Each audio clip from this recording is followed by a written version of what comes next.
सार्वजनिक जीवन में ईमानदारी और शुचिता की बात करने वाले दिल्ली के आम आदमी पार्टी के मुखिया और मुख्यमंत्री अरविंद केजरीवाल के आप जवाब देंगे कि वो दिल्ली के भ्रष्टाचारी मंत्री सत्येंद्र जैन को कब बर्खास्त करेंगे?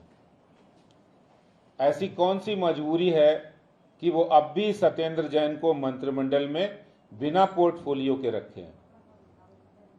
और उनकी खास है वो सत्येंद्र जैन, इस बात से पता लगता है कि उन्होंने 18 मंत्रालय उनको दे रखे थे। आज मैं ये प्रश्न उनसे पूछना चाहता हूं, 18 मंत्रालय देकर वो सत्येंद्र जैन उनके बहुत करीबी हैं और 18 मंत्रालय उनको उन्होंने दिए थे। क्या 18 मंत्रालय देकर वो अपने मंत्रिमंडलों, अपने विभागों के साथ कभी न्याय कर पाए उन्होंने? एक सामान्य सी बात है, दिन के अंदर 24 घंटे होते हैं और 18 घंटे भी व्यक्ति अगर काम करता है तो 18 मंत्रालय देकर वो दिल्ली की जनता के साथ, जहां एक ओर उन्होंने धोखा तो किया ही है और जब ये सब बात सरेआम हो गई है सबूतों के साथ कि उन्होंने भ्रष्टाचार किया है, तो उनको बर्खास्त करने ना करने की ऐसी कौन सी मजबूरी है, कौन सी मंशा है? कृपया ये बताएं।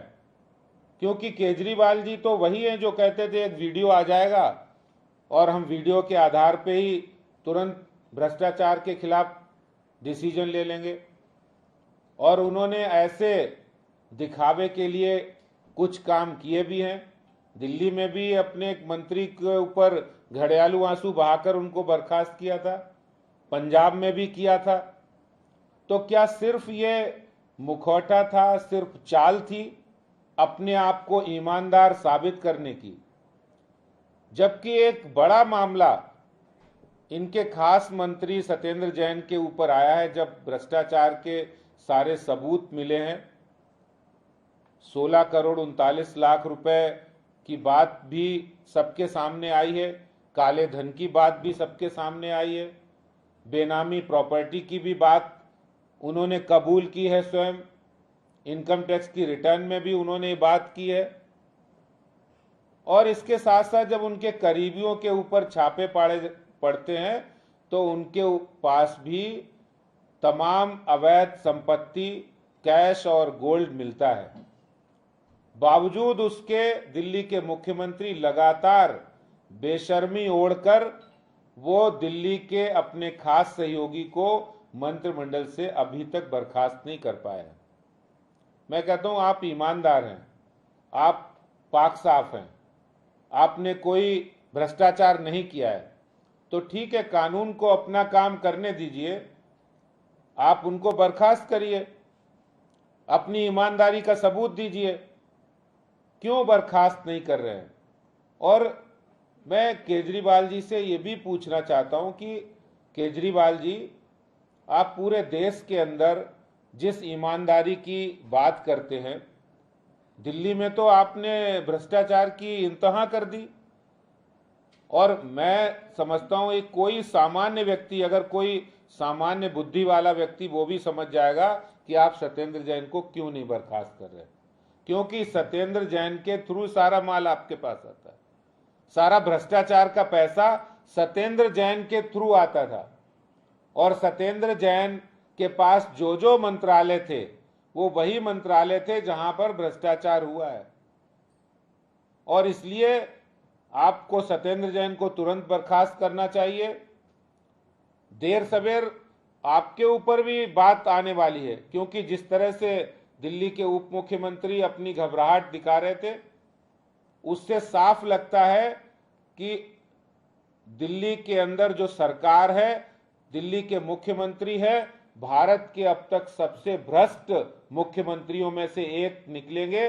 क्योंकि अपने खास मंत्री को बर्खास्त नहीं करना और बिना पोर्टफोलियो के उनको मंत्रालय के अंदर रखना, मंत्रिमंडल में रखना, ये सरासर दिल्ली की जनता का अपमान है। भारतीय जनता पार्टी मांग करती है, अगर जरा भी अब अरविंद केजरीवाल जी ईमानदारी की कसम आपने खाई है तो सत्येंद्र जैन को आप तुरंत बर्खास्त करिए। बहुत बहुत धन्यवाद। सर एक सवाल है डॉक्टर सत्येंद्र जैन की आगे। देखिए, चोर कभी अपने आरोपों के बारे में बताता नहीं कि हमने चोरी की है, वो तो सबूत बताएंगे। जो सबूत मिले हैं वो बता रहे हैं कि उन्होंने भ्रष्टाचार किया है। सर ये देखिए संजय सिंह का भी बयान आया था, उनका कहना है कि भी जानबूझकर उनको फंसाया जा रहा है, और केजरीवाल जी का भी बयान आया था कि मोदी जी जो है आम आदमी पार्टी के पीछे पड़े हुए हैं, और सत्येंद्र जैन ने ये भी कहा था कि ये खास एक वर्ग के समुदाय जो जैन समुदाय के लोग हैं उनके ऊपर टारगेट किया जा रहा है। देखिए, ये सिर्फ राजनीतिक बयानबाजी है, सिर्फ अपना लोगों का ध्यान भटकाने के लिए।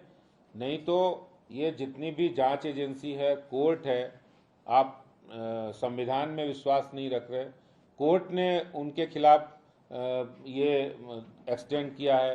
तो संविधान में अगर आपको विश्वास है और आपके पास बेगुनाही के सबूत है तो कोर्ट में दीजिए।